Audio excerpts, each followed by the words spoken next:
कुछ तुम कहो कुछ हम कहें, चलती रहे ये बातें, एक एक करके आप सबसे होती रहे मुलाकातें। बोलते आईने, बोलते आईने।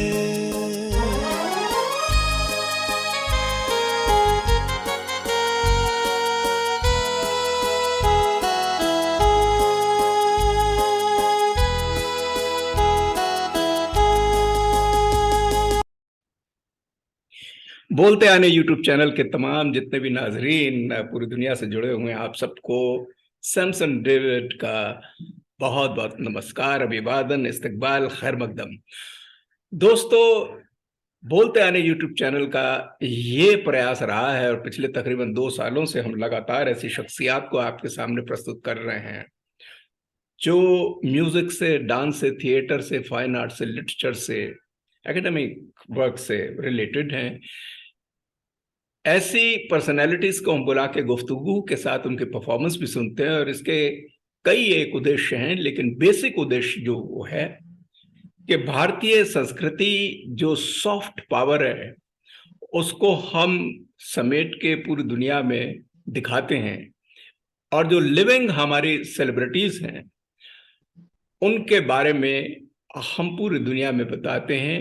प्लस उनका एक डेटा डिजिटल तैयार होता है कि आगे की जितनी भी पोस्टेरिटी जो हैं वो इस सरमाए के अंदर जाएं, ढूंढें और अपनी रिसर्च वर्क करें, सीखने को मिले वगैरह वगैरह। इस बात के साथ मैं आपसे सबसे गुजारिश ये करना चाहूंगा कि आप बोलते आने यूट्यूब चैनल को इसी वक्त आप सब्सक्राइब करें ताकि फ्यूचर में जितनी भी आपको इस तरीके की हमारी शख्सियात मिलती हैं, म्यूजिक से, डांस से, कला, एजुकेशन, इन तमाम से मुतालिक, वो आपको उससे बेनिफिट मिल पाए। तो आज की इसी श्रृंखला के अंदर आपकी एक एपिसोड में विशेष हमारे मेहमान हैं। आप बनारस से जुड़ गई हैं सीधी इस वक्त हमारे पास डॉक्टर रागिनी सर्रा। डॉक्टर रागिनी सर्रा जी नमस्कार। आप एक हिंदुस्तानी क्लासिकल वोकलिस्ट हैं। आपके बारे में बहुत ही छोटा सा परिचय मैं दे दूं और उसके बाद सीधी उनसे फिर बातचीत होगी। डॉक्टर रागिनी सर्रा जो हैं, आप क्लासिकल वोकल यानी ख्याल, लाइट क्लासिकल जिसमें ठुमरी, दादरा, होली, झूला, चैती, कजरी इत्यादि आते हैं, अलावा इसके लाइट वोकल में भजन, गीत, तमाम चीजों को आप गाती हैं और आपके जो उस्ताद हैं वो हैं पंडित देवाशीष डे साहब, आपके गुरु। आपकी जो क्वालिफिकेशन विशेषकर म्यूजिक के अंदर वो रही है कि बनारस हिंदू विश्वविद्यालय BHU जिसे कहते हैं, वहां से आपने PhD की है और जो टॉपिक है बड़ा इंटरेस्टिंग है क्योंकि उसको हम आगे और डिस्कस करने वाले हैं। लेकिन मैं फिर भी आपको बता दूं कि पूरब अंग की ठुमरी गायन एक विश्लेषणात्मक अध्ययन, ये आपका टॉपिक रहा है। अलावा इसको जो है UGC नेट SRF यानी सीनियर रिसर्च फेलोशिप आपको बहुत पहले मिली और संगीत प्रवीण जो इक्विवेलेंट टू मास्टर्स डिग्री है, तमाम आपकी एकेडमिक म्यूजिक की क्वालिफिकेशन है। किताबें लिखने का बड़ा शौक है संगीत पे, राग रागिनी, शिल्पायन संगीत लेख वीथिका, साधो तुम्हें प्रणाम और वगैरह वगैरह आर्टिकल्स वगैरह आपने खूब लिखे हैं। ऑल इंडिया रेडियो और दूरदर्शन की आप लगातार एक सिंगर हैं। कई एजाज़ात से आपको नवाजा गया है जिसमें मुंबई से सुरमनी सुर सिंगार संसद के द्वारा और पहली फर्स्ट आई हैं आप स्टेट लेवल इन UP संगीत नाटक अकेडमी में 2003 में, काफी यानी 20 साल हो गए तकरीबन। नटराज कला परिषद 1989 में गोल्ड मेडल आपको प्रयाग संगीत समिति अलिबाग से मिला है। युवा सम्मान रोटरी क्लब से junior fellowship by ministry of culture, संगीत गौरव, संगीत रत्न वगैरह वगैरह, और देश भर में कई जगहों पे इसकी लगातार परफॉर्मेंसेस होती ही रहती हैं। ये बातें रुकेंगी नहीं, लेकिन मैं विराम इसलिए देना चाहूंगा कि सीधा मैं आपका जो सामना है वो आज की हमारी पर्सनैलिटी जो है वो डॉक्टर रागिनी जी से हम करा। डॉक्टर रागिनी जी, ये बताइए कि आप बनारस में इस वक्त बैठी हुई हैं और आपके बारे में मैंने बताया। अच्छा, ये बताइए कि बनारस का नाम सुनते ही रस आ जाता है, बड़ा रसीला है।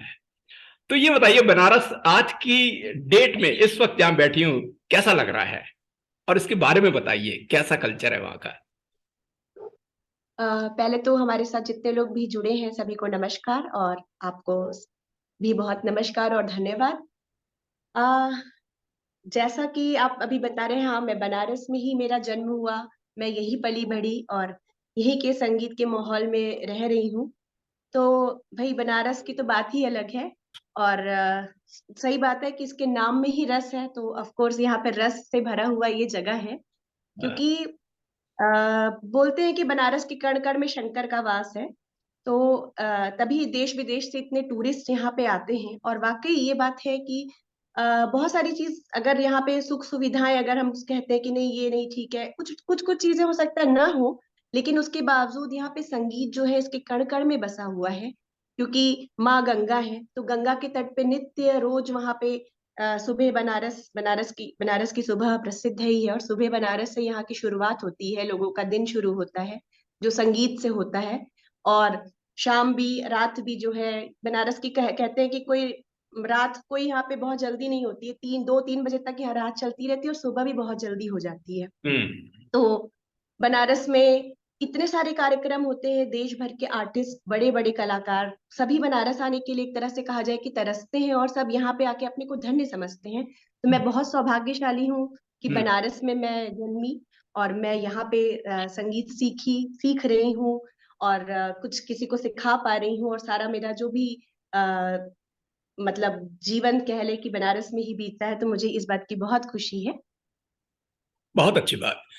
और ये जी। बताइएगा कि आप विशेषकर संगीत में ही आपका विशेष डोमेन है, वही मैदान है। जी। जी। तो संगीत जो है, बहुत ही ऐसे लोग जिनको खुदा के करम से एक फजल और रहमत से खास एक बरकत मिलती है, उनको जी। ही मिलता है, हर किसी को नहीं मिलता। आप बिल्कुल। लकी हैं कि आपको यह आशीर्वाद आपको मिला है। जी। और लेकिन कोई शुरुआत जो है बचपन से लेकर टिल डेट तक, बड़ा मुख्तसर में आप कुछ ये बताइए कि ये संगीत की शिक्षा आपको कैसे प्राप्त हुई, कौन से गुरु थे, और कैसा आपका आगे मरहले आप पास करती गई टिल डेट तक, जी। और आपका परिवार लेके कैसे हुआ ये सब। जैसा कि मैंने बताया कि मैं बाई बर्थ, मेरा जन्म बनारस में ही हुआ। और ऐसे बेसिकली मैं हमारी मतलब मेरी दादी परदादी वो लोग पंजाब से आए थे जब पार्टीशन हुआ था उस समय। लेकिन मेरे पिताजी का जन्म भी बनारस में हुआ और मेरा भी जन्म बनारस में हुआ, तो मैं तो यहीं के बारे में जानती हूँ। और मेरे पिताजी को बहुत ज्यादा संगीत में रुझान था। मेरे पिताजी श्री रमेश कुमार सरना जी, हम्म। उनको संगीत में बहुत ज्यादा ही रुचि थी। मैंने वो बचपन में बहुत शौकीन थे सीखने के।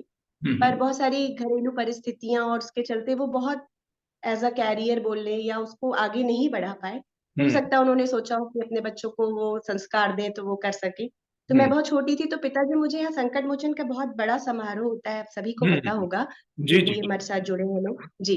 तो मैं बहुत छोटी ही थी, तो पिताजी मुझे संगीत संकट मोचन संगीत समारोह में लेके जाते थे 5 दिन, मतलब पूरी रात के लिए। तब मैं काफी छोटी थी, तो लेकिन मुझे 5 रात के लिए वहां पे पापा ले जाते थे। और मैंने बहुत बड़े बड़े संगीतज्ञों को वहां पे सुना, पंडित जसराज जी और हरिप्रसाद चौरसिया जी, मतलब और भी बहुत सारे देश के नामी गिरामी जितने भी संगीतज्ञ हैं, मैंने उनको वहां पे सुना। तो बचपन से कह सकते हैं कि एक संस्कार अंदर पैदा होता गया कि तो मैं जब जैसे बैठती थी सुनने के लिए, तो मैं मंत्रमुग्ध सी देखती रहती थी। बस मुझे उस समय बहुत कुछ समझ तो नहीं आता था, लेकिन हाँ मुझे अच्छा लगता था सुनने में। तो मुझे लगता था कि तालियों की गड़गड़ाहट मुझे बहुत मुझे मतलब आकृष्ट करती थी। और जी। मैं सोचती थी कि अरे मंच पे जो बैठे हैं उनको कितने सुंदर लग रहे हैं, कितना अच्छा ड्रेस पहने, इस तरह की जो जो बचपन की बातें सही होती बात है। है। और लोग उनके लिए ताली बजा रहे हैं, कितना अच्छा उनका मतलब उनका गाना सुन के या वादन सुन के। तो हम्म। इस तरह की बातें मैं सोचती थी अपने मन में कि काश मैं भी इस जगह होती, लेकिन मुझे उस समय बहुत कुछ आता नहीं था। तो तो चूंकि पापा को रुचि थी, उन्होंने संगीत की तालीम भी ली थी, वो उन्होंने प्रभाकर भी किया था संगीत से, तबले से और संगीत से। तो पापा मुझे घर में जैसे अलंकार वगैरह और सरगम अलंकार, हारमोनियम पे हाथ रखना, ये सब पापा ने मुझे कराया शुरुआत में।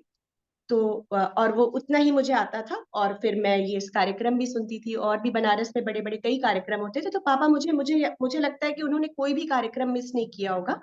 मतलब मेरा मन हो या ना हो, वो लेके जाते थे कार्यक्रमों में। बहुत तो अच्छा। एक रुझान मुझे वहां से अंदर पैदा हुआ संगीत का।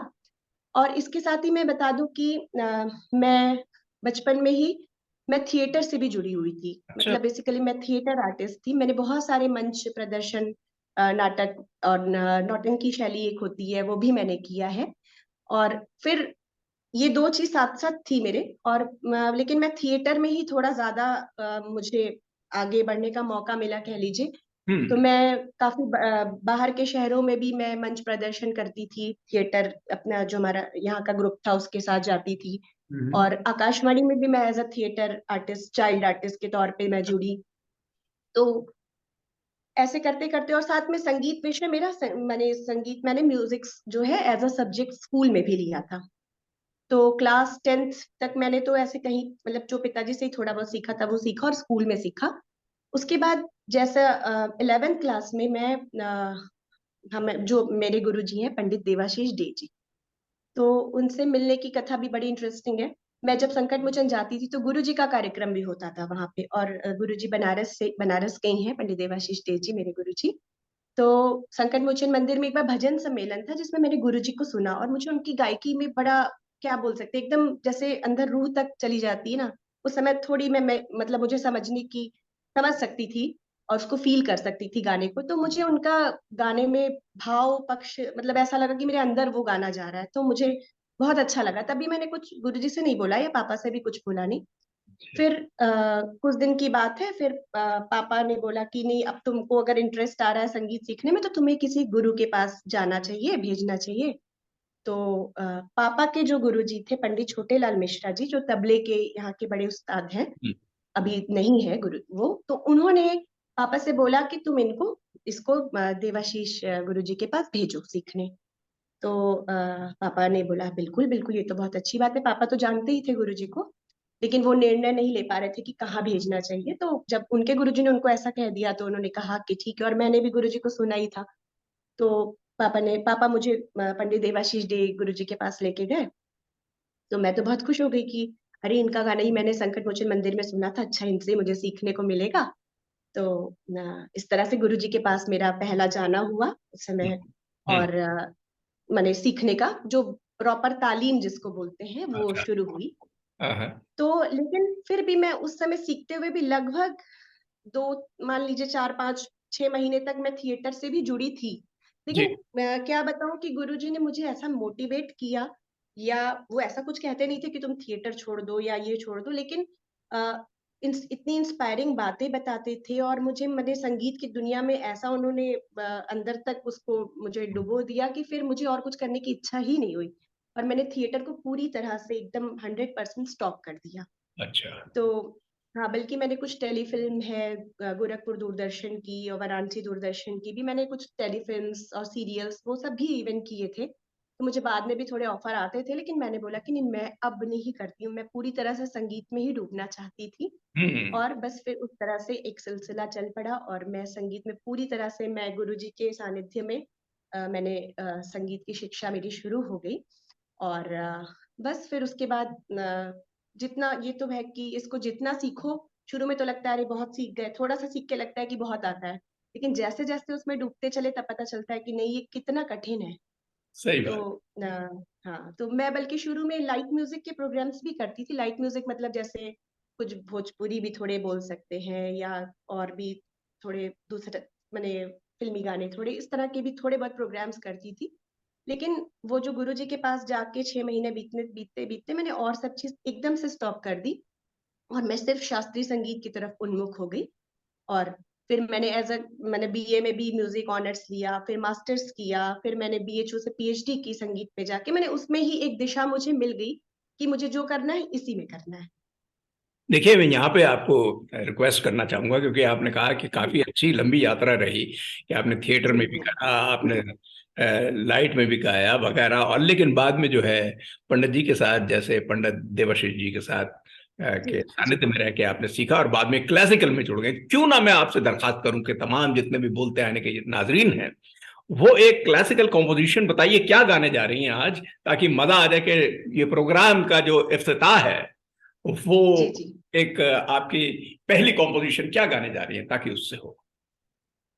आ, मुझे याद आ रही है राग चंद्र कौस्तुमी की एक जी कंपोजिशन है।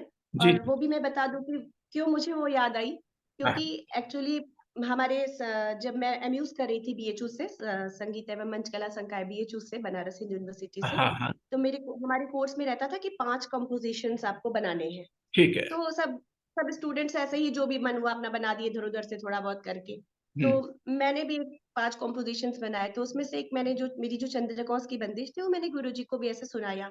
अब गुरुजी ने बोला कि अरे ये तो बहुत ही कमाल की रचना है, बहुत ही सुंदर। मैंने उन्होंने बहुत ज्यादा उसको अप्रिशिएट किया। जी और जी उन्होंने स्वयं एक मंदिर का प्रोग्राम था, उसमें उस बंदिश को जी गाया। तो मुझे जी। लगा कि लगता है कि बहुत अच्छी बनी होगी, गुरुजी गा दिए मतलब लगता है कि अच्छी होगी, तभी वो बात गाए होंगे। सही बात तो वो है। मेरी पहली रचना थी, तो वो मैं प्रस्तुत करने जा रही हूँ आप लोगों के समक्ष। जी जी जी राग चंद्र कौस में। जी। जी जी जी जी।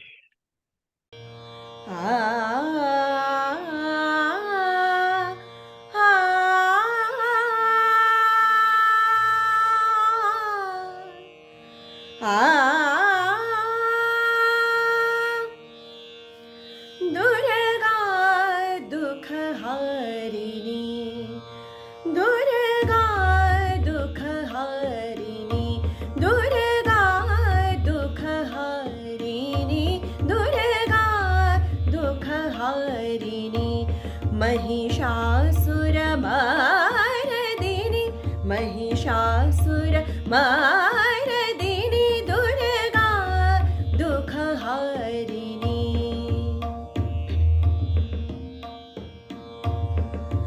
ओंकार ब्रह्म रूपिणी, ओंकार ब्रह्म रूपिणी, सकल जगत जननी, दुर्गा दुख हारिणी, दुर्गा दुख हारिणी, दुर्गा दुर्गा दुर्गा।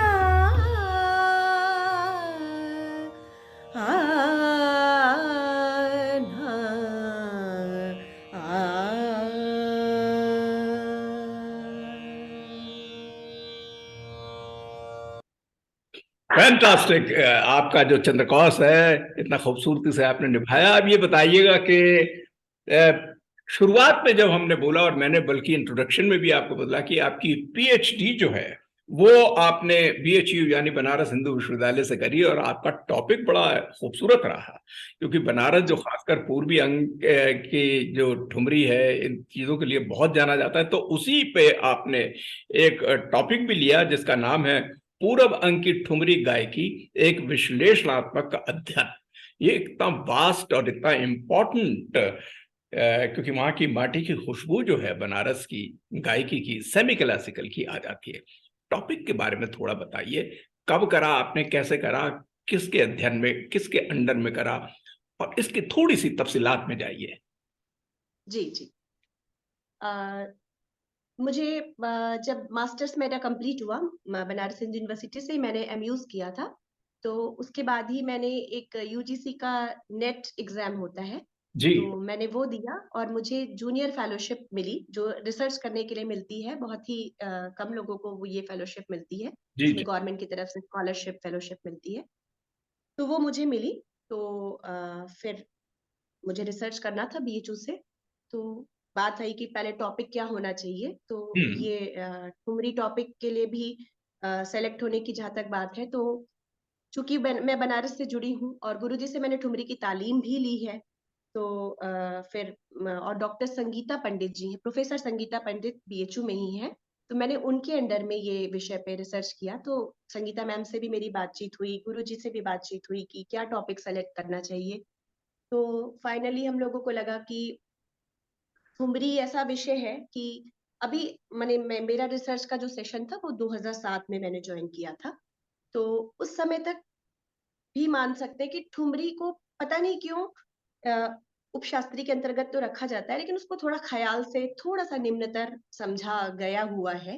तो जबकि जबकि अगर गाने के हिसाब से हम लोग देखें तो हम ठुमरी जब गाते हैं तो उसको बरतना ज्यादा कठिन है। ख्याल अगर आप ख्याल पूरी तरह से परिपक्व है गाने में, उसके बाद आप ठुमरी गाते हैं, उसके लिए आपको प्रयास अलग से करना पड़ता है, क्योंकि वो गाना आसान नहीं है। लेकिन उसको फिर भी उस तरह से उसको स्थान नहीं मिला है। तो मुझे लगा कि मैं इस विषय में कुछ कर सकूं। मैं बनारस से जुड़ी हूँ और मैं बहुत सारे कलाकारों को जानती हूँ, गुरुजी के थ्रू मैं बहुत सारे लोगों से मिल सकती हूँ। तो मुझे लगा कि मुझे इस विषय पे ही रिसर्च करना चाहिए। तो इस तरह से मेरा टॉपिक डिसाइड हुआ, पूरबंग की ठुमरी गायकी जी। और मतलब मुझे इतना अच्छा लगा इस रिसर्च को करने में, जैसे होता है कि एक इंटरेस्ट का टॉपिक मिल जाए तो आप उस पर बहुत काम कर लेते हैं। तो गवर्नमेंट की जो फेलोशिप मिली तो वो तो ठीक है, वो एक सपोर्ट के लिए अच्छी बात है, मिली मुझे जूनियर फेलोशिप, फिर वो सीनियर भी हो गई उसमें 2 साल बाद। तो और सबसे बड़ी बात है कि ठुमरी पे रिसर्च करने के सिलसिले में मैं जितनी भी ठुमरी गायिकाएं हैं, सविता देवी जी हूँ, विदुषी गिरजा देवी जी हूँ, अप्पा जी, और सबसे मेरी मुलाकात हुई और सबने बहुत प्यार से मुझे आशीर्वाद दिया। और ठुमरी के विषय में जो भी जिसकी जो अपनी रिसर्च थी, उन्होंने सबने मुझे बताया। और इस तरह से मतलब मैं इस टॉपिक को लेके मैं पूरे देश में बहुत जगह मैं घूमी, जो यंग आर्टिस्ट है उनसे भी मैंने इंटरव्यूज लिए, जो ठुमरी के लेजेंड्स है, कलाकार है, उनसे भी मैंने इंटरव्यूज लिए। फिर उसके बाद वो पूरा शोध का जो निष्कर्ष था वो मैंने उसको उस हिसाब से अपने हिसाब से लिखा कि नहीं, ठुमरी में मैंने बनारस से तो ये उपजी है, बनारस अंग बोलते हैं, पूर्वी अंग बनारस, स्पेशली बनारस है, लेकिन अब ये पूरे देश में फैल गई है, स्पेशली कोलकाता में बहुत ज्यादा हो गई, क्योंकि अप्पा जी वहां अब कोलकाता में चली गई थी। तो इस तरह से उसमें क्या क्या विकास हुआ, क्या क्या कार्यक्रम ठुमरी के लिए हुए, और उसमें कलाकारों के क्या विचार है, वो सारी चीजों पे मैंने बहुत अच्छी तरह से रिसर्च किया। और मुझे बहुत खुशी है कि मेरा रिसर्च वर्क अगर देखा जाए तो वाकई बहुत रिच है, और इसकी पुस्तक भी मैं बहुत जल्दी ही प्रकाशित करूंगी, अभी तक नहीं कर पाई हूँ। तो ये मेरा टॉपिक था रिसर्च का, जो मेरे लिए जी जी बहुत अच्छा। क्यों ना मैं आपसे एक और गुजारिश करूं, क्योंकि देखिए आप कई विधाओं में है, क्लासिकल है, सेमी क्लासिकल है वगैरह, लाइट में भी। क्लासिकल में चंद्रकौस के बाद एक और क्लासिकल की छोटी कॉम्पोजिशन हमारे नाजरीन के सामने प्लीज पेश कीजिएगा। क्या करने जा रही हैं, क्या गाने जा रही हैं?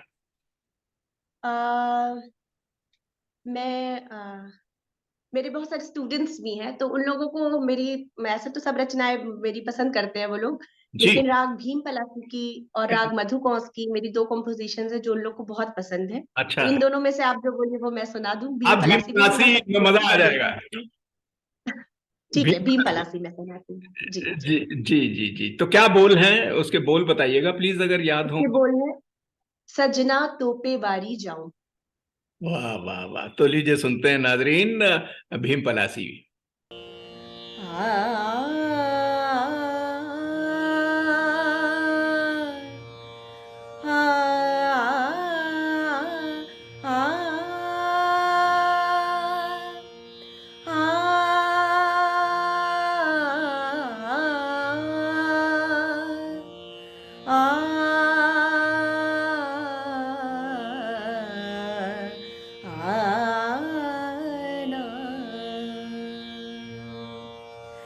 सजना तोपे वारी जाओ, सजना तोपे वारी जाओ, सजना तोपे वारी जाओ, मेरो मनवा बस कर लीन हो, सजना तोपे वारी जाओ, सजना तोपे वारी जाओ, मेरो मनवा बस कर लीन हो, सजना तोपे वारी जाओ, सजना तोपे वारी जाओ,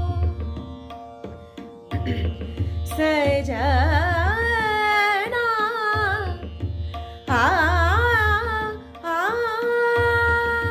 कैसा जादू डारा मुँह पे, कैसा जादू डारा मुँह पे, भूल गई सगरो काम, भूल गई रटन लगी तेरो नाम, रटन लगी तेरो नाम, तेरो मुख छवि निहारी जाऊं सजना, तो पे वारी जाऊं सजना, तो पे वारी जाऊं, वारी जाऊं, वारी जाऊं।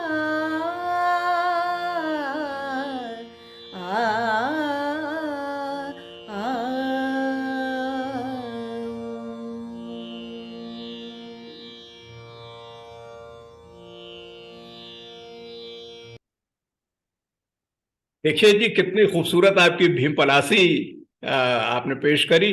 अब ये बताइएगा कि जैसे इंटरव्यू चल रहा है, अब तकरीबन हमारा आधे से ज्यादा समय तो हो गया है।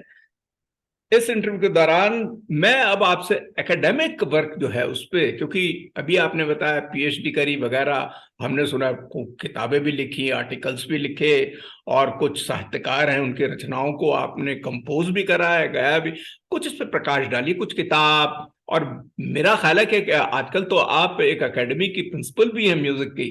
थोड़ा सा इस पे तबसरा। जी, अच्छा जी। मैंने बताया कि मैंने पीएचडी जिस विषय पे की, तो पीएचडी करते करते ही मेरी जॉब भी लग गई थी।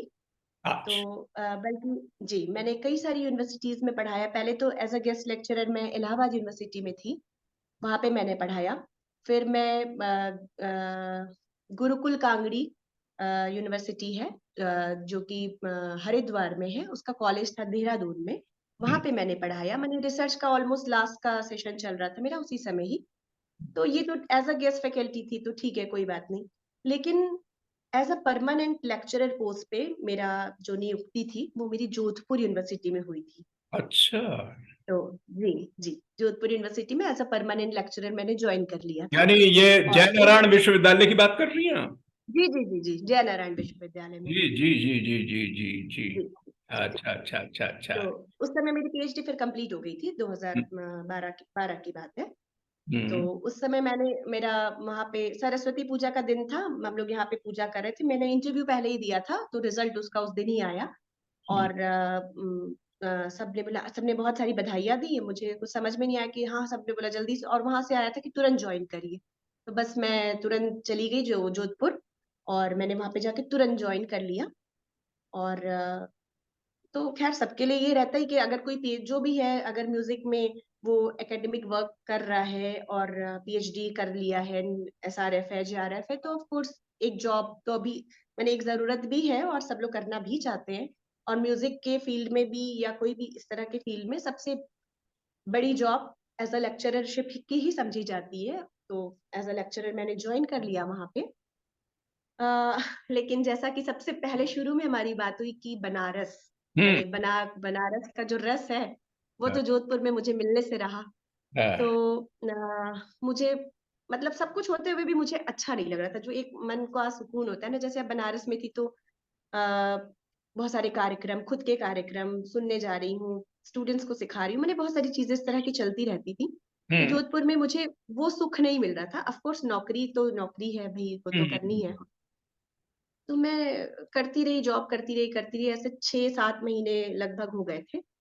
तो फिर मैंने एक दिन, बहुत दिन से मेरे मन में उथल पुथल चल रही थी, फिर मैंने एक दिन अपने से निर्णय ले लिया कि मैं ये जॉब नहीं करूंगी, मैं छोड़ दूंगी। तो मतलब ये आज के समय में जॉब छोड़ने का निर्णय मुझे तो लगा नहीं था कि इतना बड़ा है, लेकिन अभी भी मुझे सब लोग कहते हैं, अरे तुम इतना बड़ा निर्णय, जॉब छोड़ दी, वो भी लेक्चरशिप की, यूनिवर्सिटी की। तो अब मुझे लगता है कि शायद बहुत बड़ा निर्णय था ये। तो हम्म मुझे गुरुजी ने भी बहुत बोला कि मैं गुरुजी की कोई बात टालती नहीं हूँ, वो जो भी आज्ञा देते, तो वो उन्होंने बोला कि नहीं नहीं, तुमको छोड़ना नहीं है जॉब, अभी लेक्चरशिप की जॉब किसी को मिलती नहीं। वो बोले थे, एक बार उन्होंने कहा था कि मेरा एक सपना है कि मेरे स्टूडेंट कोई लेक्चरर बने। तो मैंने उनको बोला कि मैं लेक्चरर बन गई, मैंने आपका सपना पूरा कर दिया, लेकिन हमेशा उसको करते रहो ऐसा तो कोई सपना नहीं था, तो मैं नहीं करना चाहती हूँ। अच्छा अच्छा।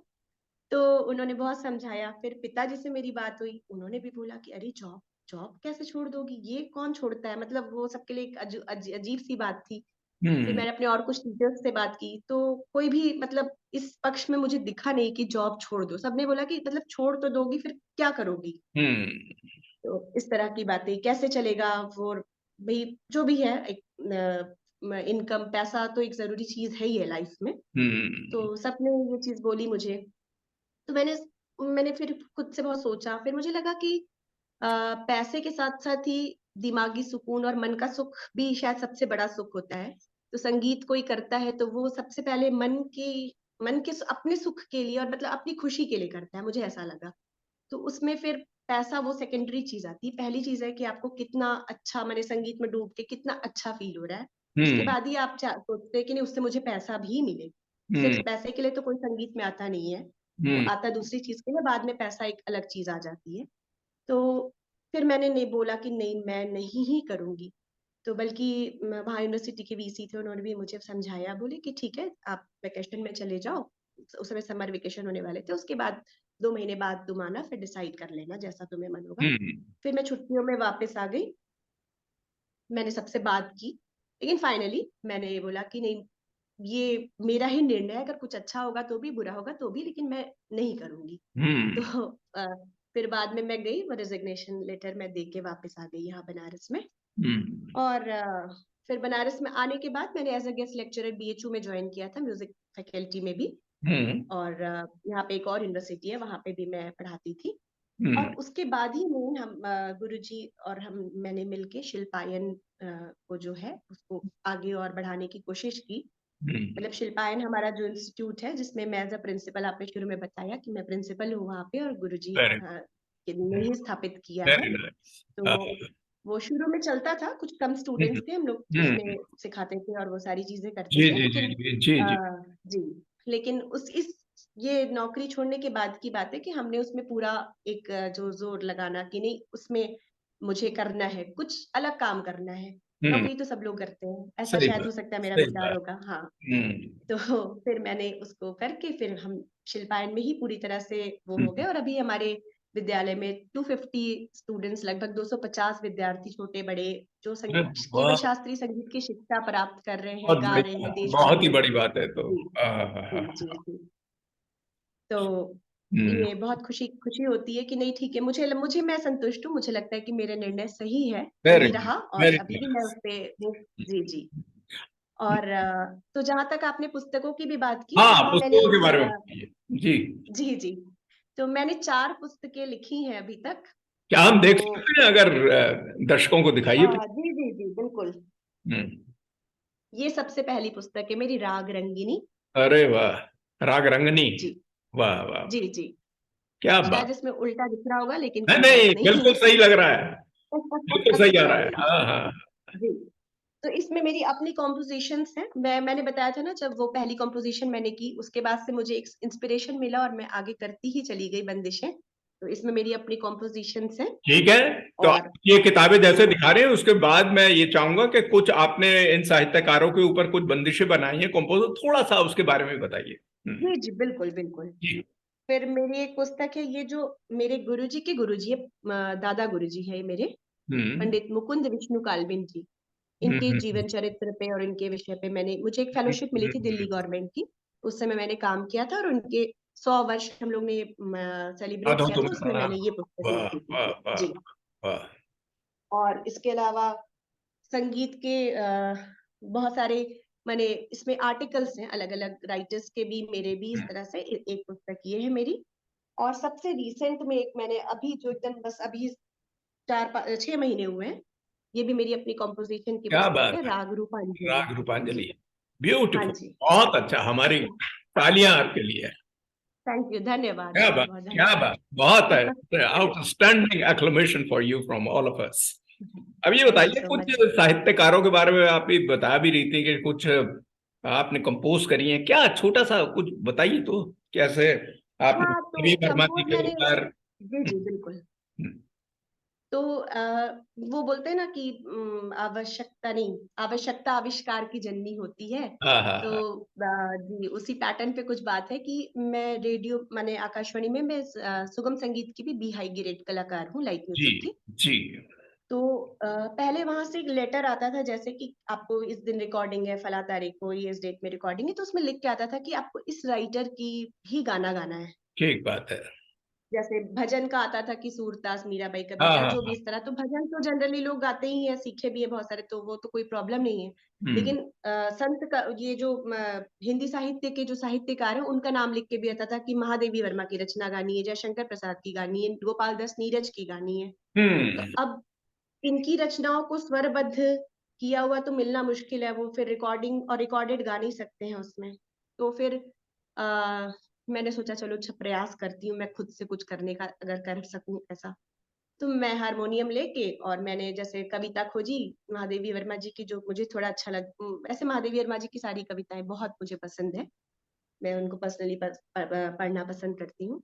तो उनकी बहुत जिसको गाया जा सके ऐसी रचनाएं होती हैं। तो मैंने खुद से जो जो वहां से राइटर्स के नाम आते थे, कभी कभी तो ऐसे भी आ जाते थे कि जो जिनको गाना बड़ा मुश्किल है, लेकिन अब भाई रेडियो से आए तो गाना ही है। और ठीक। मैं कभी ये नहीं चाहती थी कि मैं जाके बदलवाऊं, कि उनको बोले नहीं नहीं ये मुझे नहीं आता है, ये मुझे पसंद नहीं था। तो मैं सोचती थी कि जो भी कोशिश कर सकूं, जैसा उन्होंने दिया मैं उसको जाके, जैसा भी हो मैं उसको प्रस्तुत कर सकूं। तो ब्यूटीफुल। उस तरह से ये एक मैंने उस तरह से मेरी बहुत सारी अपनी कंपोजिशंस हो गई, जिसको मैंने खुद से स्वरबद्ध किया है। अच्छा हो या बुरा हो तो सुनने वाले बताएंगे, लेकिन हाँ नहीं। मुझे पसंद है क्योंकि हाँ मैंने किया है जी। हाँ हाँ हाँ हाँ। Very nice, very lovely to hear like. अरे ये बताइएगा कि आप इस वक्त, क्योंकि ठुमरी पे विशेष आपका रहा है, कोई हमारे दर्शकों को कुछ आप ठुमरी और उसके बोल बताइए कि और किस राग में है आप पेश करने वाली हैं। हाँ, चूंकि मेरा रिसर्च का टॉपिक है और मैं बनारस से जुड़ी हूँ, तो ठुमरी जरूर सुनाऊंगी मैं। अ, ठुमरी का सबसे क्या बोलते हैं, सबसे प्रसिद्ध राग जो बोल लीजिए वो खमाज होता है। ऐसे जी। बहुत सारे राग हैं, हम्म। लेकिन सबसे पसंदीदा राग खमाज को माना जाता है। हाँ तो हाँ राग खमाज में मैं एक ठुमरी सुनाती हूँ। छवि दिखला जा बाके सावरिया, हाँ हाँ। भान लगो मोहि तोड़ा। वाह वाह वाह।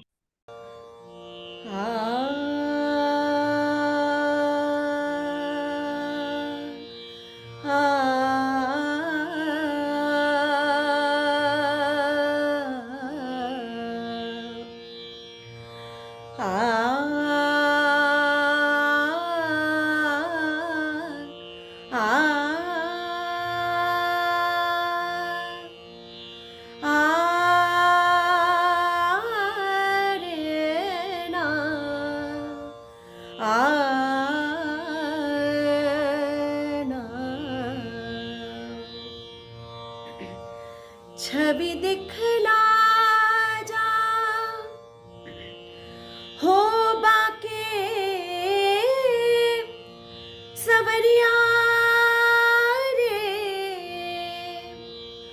सवरिया रे, सवरिया रे, ध्यान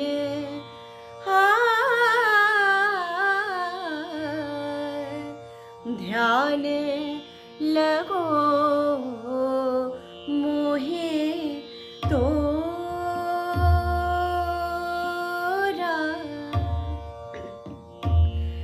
ध्यान लगो मोहे रे, ध्यान लगो मोहे तोरा रे, सावरिया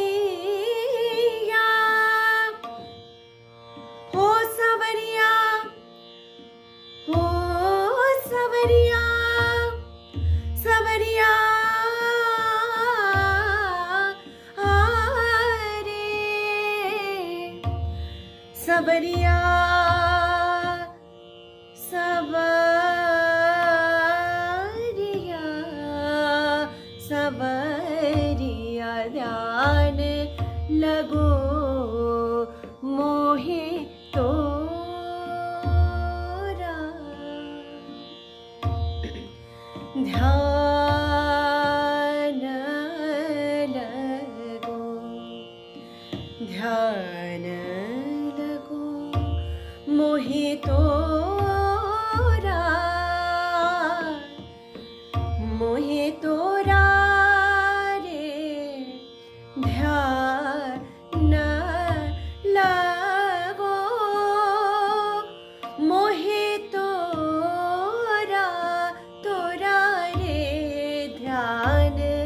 लगो मोहे तोरा।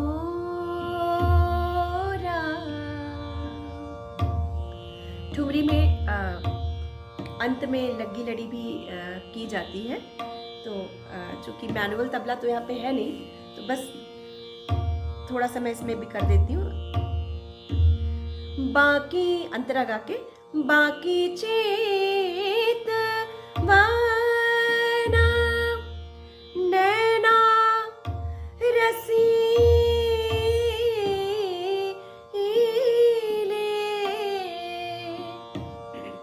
चाल चलता मतवारी।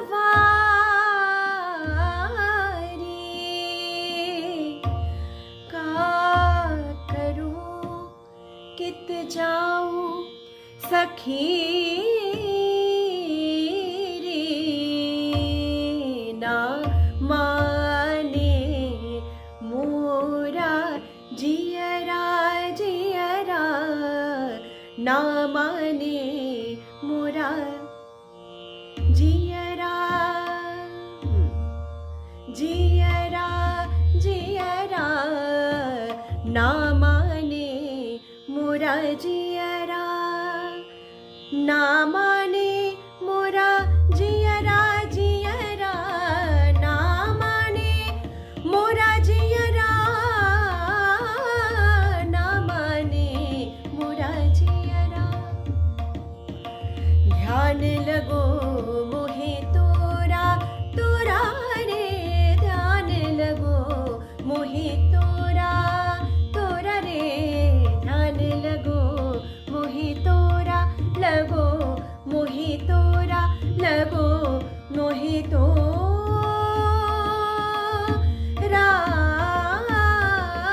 रे।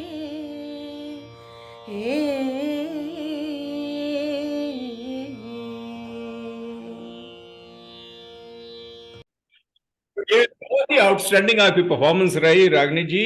बहुत ही अच्छा लग रहा है। देखिए, आपका इतना एक सेलिब्रेटेड आपका करियर रहा है, और एक सबसे सुंदर बात जो ये लगी कि दुनिया में ये एक अपने में इनक्रेडिबल बात है, अविश्वसनीय बात है कि इतनी अच्छी नौकरी कोई छोड़ देता है आनंद के लिए और आत्म संतुष्टि के लिए, जो होता नहीं है।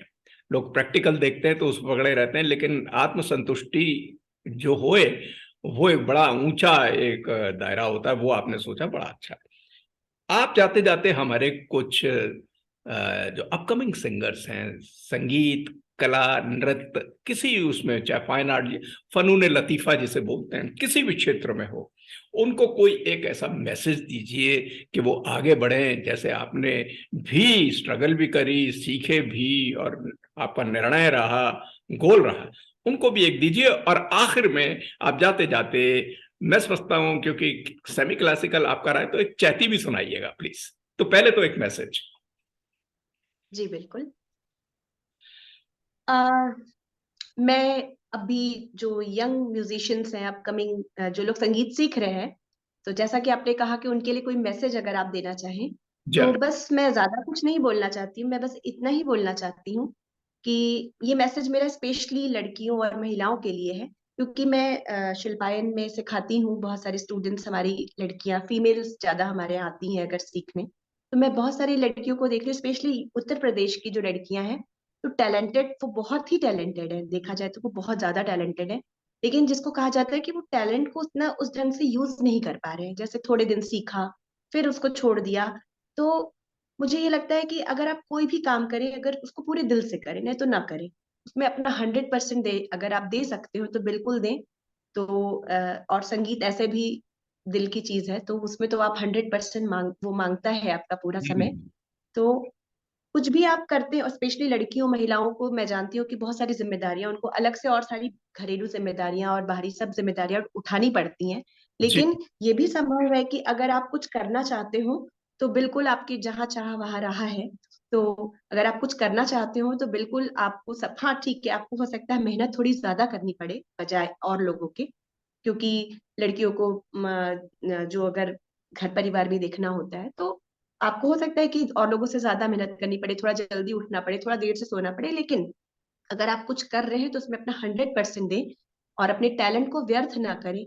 और आजकल मोबाइल में लोग ज्यादा ही घुसे रहते हैं, तो ठीक है, एक लिमिटेड जरूरी है, लेकिन ये नहीं कि पूरे टाइम मोबाइल में ही आपका समय इधर उधर करके, इधर उधर चैटिंग ये वो में बीत जा रहा है, फिर आपके पास समय ही नहीं बचता, ना रियाज का, ना कुछ आगे कुछ सोचने का, ना आगे बढ़ने का। तो क्योंकि ये भी मैं देखती हूँ कि जो भी ऐसा कहा जाता है कि जो हाई रैंक पे महिला है उनका मैनेजमेंट बहुत अच्छा होता है। तो अगर भारत को आगे बढ़ाना है, देश को तरक्की करना है, तो ऑफ कोर्स महिलाओं की एक अहम भूमिका है। सही तो बात। महिलाओं को इसके लिए स्पेशल प्रयास करना पड़ेगा। और ये बात लड़कों पे भी लागू होती है कि मतलब यंग जनरेशन को मैं आजकल देखती हूँ कि ज्यादा उनका समय थोड़ा मोबाइल में बीत जाता है। तो जय। मैं यही कहूंगी कि आप जो भी करिए दिल से करिए। और संगीत अगर आपका पैशन है, ऑफ कोर्स आपका पैशन होगा तभी आप सीखने आए, क्योंकि मैंने बहुत सारे बच्चे आते हैं मैं देखती हूँ, लेकिन उसको कंटिन्यू करना, अगर आप 6 महीने सीखे साल भर, लेकिन उससे नहीं होता है ना, अगर आप उसको कंटिन्यू ना करें, क्योंकि कंटिन्यू सीखना, रियाज करना एक प्रोसेस होता है, वो लंबा प्रोसेस है, तो जी आपको जी समय तो देना ही पड़ेगा। जी बिल्कुल। जी और अगर आप उसमें आगे एज अ कैरियर उसको बनाना चाहते हो, परफॉर्मेंस की लाइन में जाना चाहते हो, हम्म, तो आप उसको समय दीजिए, उसमें दिल लगाइए। सबसे बड़ी बात है दिल लगाना। आप हो सकता है 2 घंटे 3 घंटे भी, जरूरी नहीं कि आप 10 घंटे रियाज करें, क्योंकि आज के समय में ये संभव नहीं है। तो आप 2 घंटे 3 घंटे भी रियाज करते हैं, लेकिन पूरा आपका कंसंट्रेशन उसमें होना चाहिए, हाँ दिल होना चाहिए और दिमाग, सही सब है। कुछ उसमें डाल के आप रियाज करिए। और तो कोई भी ऐसी बात नहीं है कि आप आगे बढ़ने से जो आपको रोक सके, क्योंकि टैलेंटेड, सही। अगर आप टैलेंटेड हैं, आपके पास गला अच्छा है, तभी आप संगीत सीखने में आएंगे। तो उसको आप यूज करिए और पूरी तरह से आगे बढ़ने के लिए प्रयास करिए। यही मेरा एक मैसेज है यंग जनरेशन के लिए, और स्पेशली लड़कियों लड़कियों के लिए। जी। Very good very good. जी। और जाते जाते मैंने आपसे जैसे अभी एक रिक्वेस्ट की, तो वो चैती भी आप सुना दीजिए। हाँ बिल्कुल। जाते जाते मैं आपने बोला तो मैं एक चैती बिल्कुल सुना सुना देती हूँ, जिसके बोल है: सारी सारी रतियां जगावे हो रामा, कोयल तोरी बोलियां। तो इससे मैं समाप्त करूंगी अपना आज का इंटरव्यू, और आपको बहुत बहुत धन्यवाद। इतनी सारी बातें मैं शेयर कर सकी लोगों से, आपने इतना हाँ अच्छे से मुझसे पूछा कि मेरे अंदर की सारी बातें निकली। और अगर इससे यंग जनरेशन को कुछ भी फायदा होता है, वो मेरी बातों से कोई भी मोटिवेशन उनको मिलता है, तो उसके लिए बहुत मैं आपकी आभारी हूँ, और आपके चैनल की। तो मैं जाते जाते ये चैती से अपना आज का हम लोग बातचीत खत्म करते हैं। सारी सारी रतियां जगावे ओ रामा, जगावे हो रामा, जगावे हो रामा, रामा।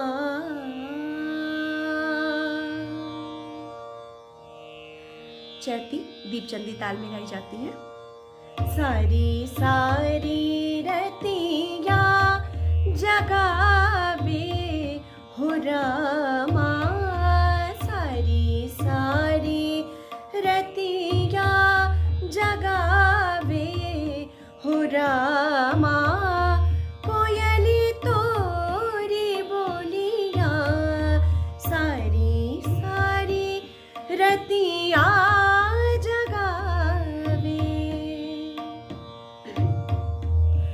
लुका छिपी झाके चांद हमारी अटरिया, मन के भीतरवा उठले लहरवा, रही रही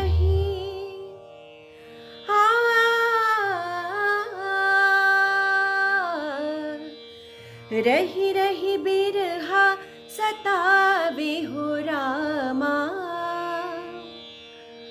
रही रही बिरहा सतावे हो रामा, रही रही बिरहा सतावे हो रामा, रही रही बिरहा सतावे हो रामा, रही रही बिरहा सतावे हो रामा, कोयली तोरी बोलियां, सारी सारी रतियां जगावे हो रामा, कोयली तोरी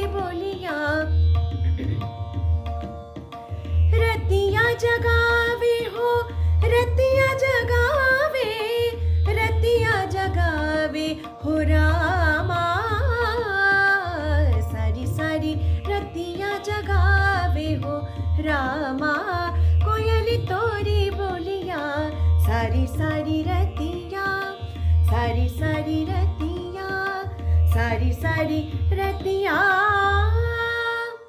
जगा मेरा।